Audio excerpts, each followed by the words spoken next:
It's been a couple days now with Deadpool and Wolverine out in theaters, and I am here to talk about some of my favorite moments in a spoiler format. So let's get into it.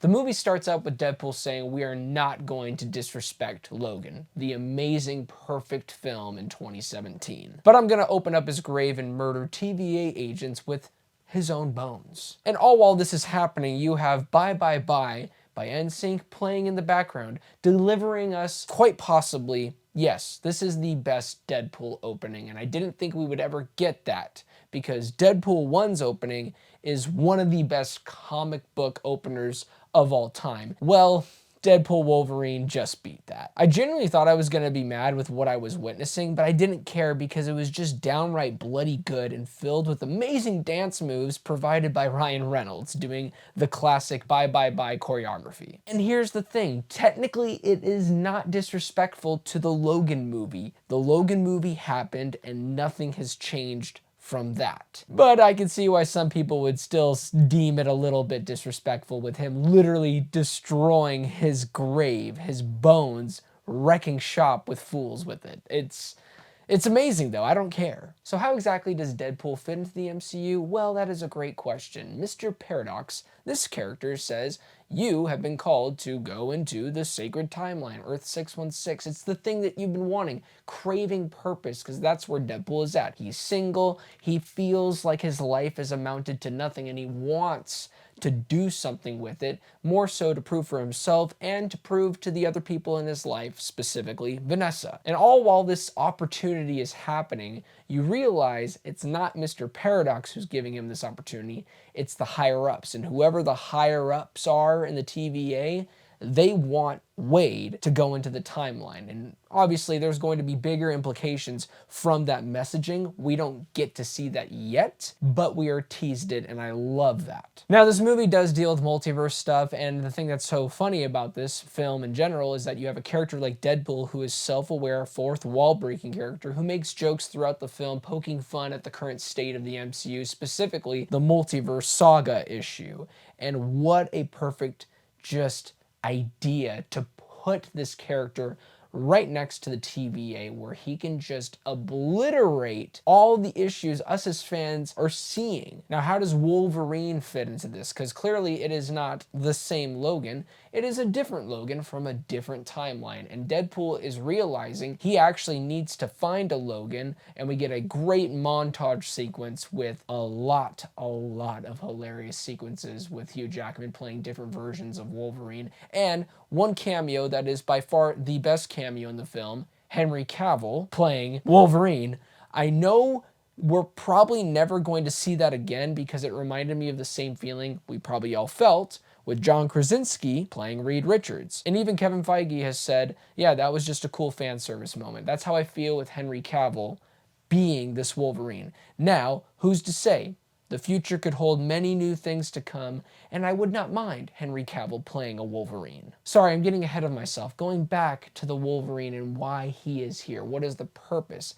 Essentially, the Logan that we lost in the movie Logan, he was an anchor being, as Mr. Paradox displays it for all of us, the audience, and Deadpool. When you lose an anchor being, your world, your timeline, slowly starts to evaporate. So that's what's happening. Essentially, Deadpool, is trying to find a Logan that's going to replace the Logan that died in his world, so he can be like, hey, look, we're fine. That's not necessarily the Band-Aid that's going to help his timeline. And Mr. Paradox doesn't even care about that. He just wants to eradicate their timeline regardless. So what ensues is two characters that could be further from each other that have to work together to save Deadpool's world. Now that sounds like a whole lot of mumbo jumbo multiverse crap that you are probably not interested, but don't you worry, friend, because of the genius of Ryan Reynolds and how he's able to craft this story with a crazy character like Deadpool, this narrative is actually retainable. Now, the fun begins. Oh, and by fun, I mean cameos. Don't worry, the cameos actually feel organic, and there are some that are just downright hilarious and meant to just look at and be in awe.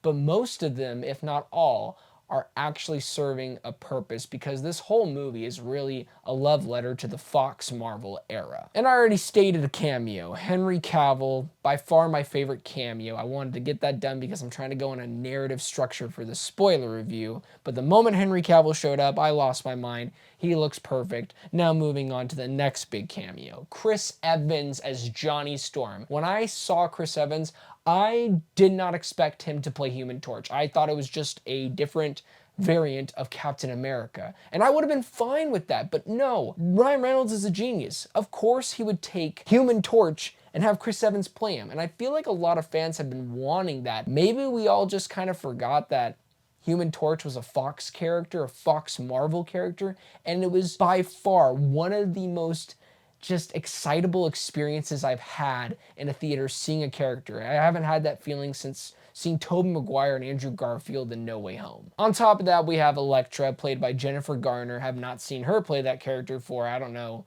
maybe 20-something years, maybe 20. I'm not gonna lie, that is one of the cameos I could care less about because I never really cared for the Daredevil movie. Director's cut I heard was good. I want to check it out. But the Elektra film was just total buns. That was such a terrible film. I get why they brought her, but that was the one cameo I was like, okay, cool. I wish Ben Affleck was here. That'd be funny. And the next one actually was really shocking and also made sense because he actually worked with Ryan Reynolds in Blade Trinity. That's Wesley Snipes. Now this cameo, I think actually has potentially bigger implications. I think Wesley Snipes will show up in an Avengers film, probably in Secret Wars if they're still doing that storyline.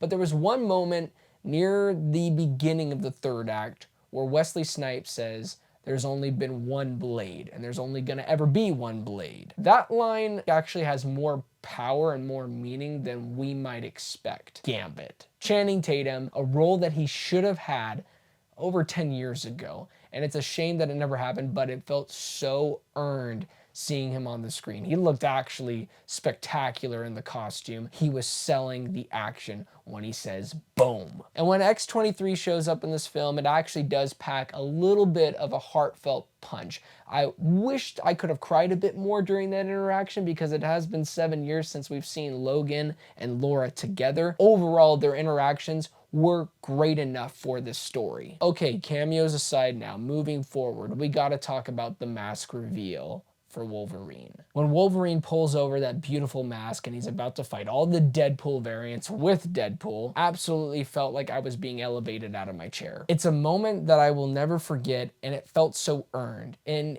this is why I really do appreciate this film, and I've been watching a lot of interviews with Hugh Jackman and Ryan Reynolds where they say things like, "We are doing this for the fans."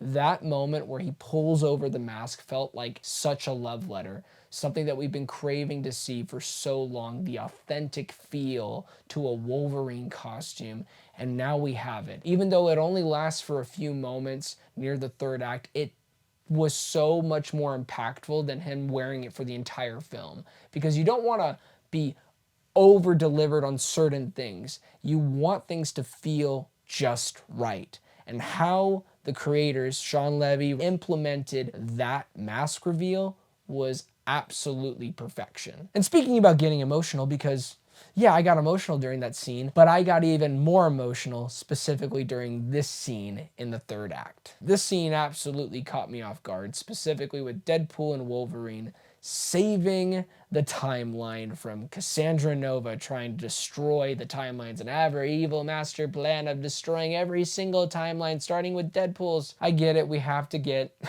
to a third act dire sequence with stakes. But I'm not gonna lie, the stakes worked. Why?